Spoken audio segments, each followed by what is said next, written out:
Doctor గారు, అయ్యా. చలికాలం వచ్చింది కాబట్టి దీనికి తగ్గట్టుగానే చర్మం కూడా రియాక్ట్ అవుతూ ఉంటుంది.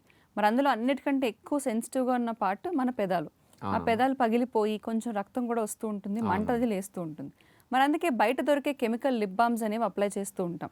కానీ ఆ లిప్ బామ్స్ వల్ల కొన్ని సైడ్ ఎఫెక్ట్స్ కూడా వస్తూ ఉంటాయి. అవునండి. మరి అప్పుడప్పుడు లిప్స్ నల్లగా అయిపోతూ ఉంటాయి చలికాలం అయ్యేసరికి. అలాగే ఈ కెమికల్స్ వల్ల అప్పుడప్పుడు ఈ కెమికల్స్ నోట్లోకి వెళ్ళడం ఇలాంటివన్నీ ఉంటూ ఉంటాయి. అవును. మరి దీనికి బదులుగా సహజ సిద్ధంగా లిప్ బామ్ లాగా ఏదైనా మెటీరియల్ ఉంటుందండి మనం ఉపయోగించుకోవడానికి? కొంతమందికి ఈ లిప్ బామ్స్ అనేవి చలికాలం మాత్రమే అవసరం అవుతూ ఉంటాయి. కొంతమందికి మోటార్ సైకిల్ మీద ఎక్కువ లాంగ్ జర్నీ చేసేటప్పుడు పెదాలు డ్రై అయిపోతాయి. అలాంటి వాళ్ళు అలాంటి సందర్భాల్లో. కొంతమంది ఆడవారు కానీ మగవారు కానీ నీళ్లు మరీ తక్కువ తాగుతుంటారు. వీళ్ళకి సంవత్సరం పొడుగునా డ్రైగానే ఉంటాయి. వీళ్ళు సంవత్సరం పొడుగునా వాడుతూనే ఉంటారు. మరి లిప్ బామ్స్ వల్ల మెయిన్గా స్కిన్ అలర్జీస్ ఎక్కువ వస్తాయి.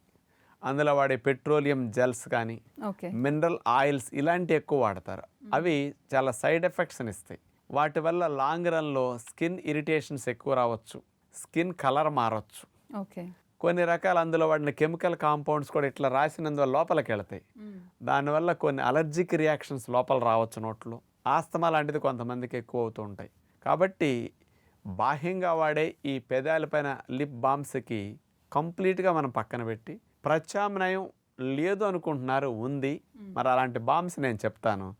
అవి కనుక మీరు తెలుసుకొని అప్లై చేయగలిగితే జీరో సైడ్ ఎఫెక్ట్, లిప్స్ ఎప్పుడు డ్రై కాకుండా స్మూత్గా మంచి షైనీగా ఉండేటట్టు అవకాశం ఉంది. మరి డాక్టర్ గారు, ఈ లిప్ బామ్స్కి ఆల్టర్నేటివ్గా ప్రకృతి పరంగా తయారు చేసుకోవచ్చు అంటున్నారు కాబట్టి ఆ తయారీ విధానం ఏంటో, ఏ మెటీరియల్స్ వాడుకోవచ్చో చెప్తారా? 1 బీట్రూట్తోనూ 2 క్యారెట్తోనూ చేయొచ్చు. ఓకే.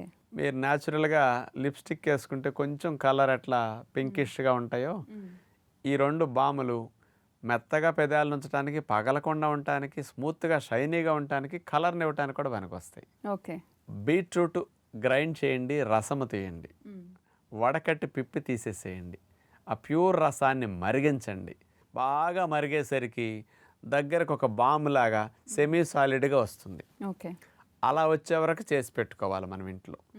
క్యారెట్దైనా అట్లా చేసుకోవచ్చు, బీట్రూట్దైనా అట్లా చేసుకోవచ్చు. ఈ 2 రకాలుగా ఏది మీరు చేసుకున్నప్పటికీ దాని ఇంట్లో ఉంచుకుంటే అది చెడిపోదు. బాగా మరిగింది కాబట్టి చెడిపోదు. ఓకే. దానికి కాంబినేషన్ ఏమేం కలపచ్చు అంటే, ఆ బీట్రూట్ జెల్లీకి కొంత కొబ్బరి నూనె కలపచ్చు. ఇంకెవరైనా కావాలంటే ఆలివ్ ఆయిల్ అయినా కలుపుకోవచ్చు అండి. ఓకే. ఇది కామన్గా అట్లా కలిపి ఉంచుకున్న దానికి ఇప్పుడు 3 రకాల 4 రకాల ఆప్షన్స్ ఉన్నాయి ఇంకోటి యాడ్ చేయడానికి. ఏది మీ కన్వీనియంట్ అది యాడ్ చేసుకోవచ్చు. 1 నెయ్యి, పేరుకున్న నెయ్యి అట్లా కలిపేస్తాం. 2వ రకం మేగడ యూజ్ చేయొచ్చు నెయ్యి బదులుగా. 3వ రకం వెన్నపూస కొంచెం కలపచ్చు.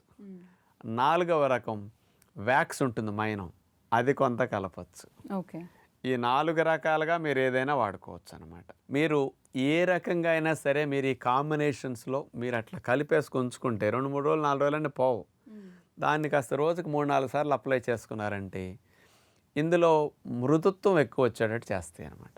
ఇందులో నెయ్యి కానీ, మేగడ కానీ, వెన్నపూస కానీ, వ్యాక్స్ కానీ 4 ఏదైనా కలుపుతున్నాం కాబట్టి ఆయిల్ కూడా ఎవాపరేట్ కాకుండా ఉండటం కోసం అది కలిసి వస్తుంది అనమాట. కలర్కి మంచిగా ఈ లేయర్ అంతా కూడా హెల్దీగా ఉండటం కోసం ఈ బీట్రూట్ మరగ్గా వచ్చిన జెల్ కానీ, క్యారెట్ జెల్ కానీ అట్లా బాగా పనికొస్తుంది అనమాట. ఓకే. ఇట్లా మనం తయారు చేసుకుని ఇంట్లో ఉంచుకుని ఎప్పుడూ వాడుకుంటే ఇక కెమికల్స్తో తయారు చేసిన లిప్ బామ్స్ అసలు కంప్లీట్గా పక్కన పెట్టగలిగేంత హెల్ప్ చేస్తాయి మీకు ఇవి.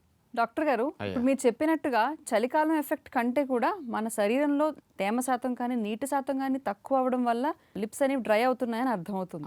ఎందుకంటే చలికాలం కాకుండా కూడా లిప్స్ డ్రై అవుతున్నాయంటే ఇదే కారణం కాబోలు. మరి అందుకే అసలు సాధారణంగా ఏ కాలానికైనా కూడా లిప్స్ డ్రై అవ్వకుండా ఉండాలంటే, ఇనఫ్ హైడ్రేషన్ ఉండాలంటే కనుక సుమారుగా ఎన్ని నీళ్లు తాగితే బాగుంటుందంటారు? చలి, వర్ష, ఎండ అనే భేదభావం లేకుండా, ఎందుకంటే ఎప్పుడూ గాలికి ఎక్స్పోజ్ అవుతుంటాయి. అవును. సెన్సిటివ్ ఏరియా ఇది. కంపల్సరీగా 3.5 to 4 లీటర్స్ తాగాల్సింది ఎప్పుడు. ఆడలేదు మోగాలేదు. ఓకే. ఈ వయసు ఆ వయసు ఏం లేదు. 3.5 నుంచి 4. ఈ ఎండ ఎక్కువ ఉన్నా కాస్త బయటికి ఎక్కువ వెళ్ళి చెమటలు బాగా పడుతుంటే 4 to 5 మధ్యలో మెయింటైన్ చేయాలి మనం.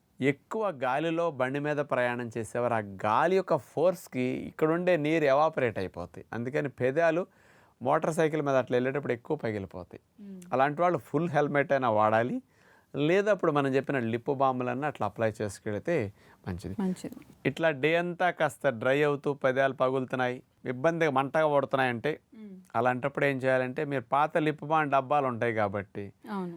అందులోది తీసేసి ఆ డబ్బాలో మనం తయారు చేసుకున్న బామ్ పెట్టేసుకుని జేబులో పెట్టుకోండి. రోజుకు 3-4 సార్లు అట్లా అనుకోండి. ఇది లోపలికి వెళ్ళినా నష్టం ఏమీ లేదు, అవును. కెమికల్ ఎఫెక్ట్ కాదు.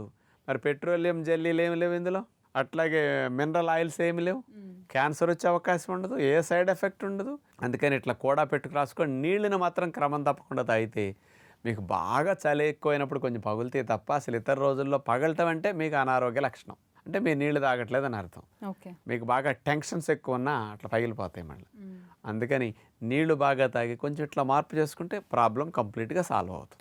విన్నారు కదండి, డాక్టర్ గారు చెప్పినట్టుగా కెమికల్ లిప్ బామ్స్ వల్ల ఎన్నో నష్టాలు ఉంటాయి కాబట్టి అవి వాడకూడదనుకున్న తప్పని పరిస్థితుల్లో వాడుతున్న వాళ్ళందరికీ డాక్టర్ గారు చెప్పిన ఈ చిట్కా లేదంటే ఈ సులభమైన పద్ధతి ఎంతగానో ఉపయోగపడుతుంది. మరి అందుకే ఈ చలికాలం అంతా కూడా డాక్టర్ గారు చెప్పిన పద్ధతిలో లిప్ బామ్స్ని మీ ఇంట్లోనే తయారు చేసుకుని ఉపయోగించుకోండి.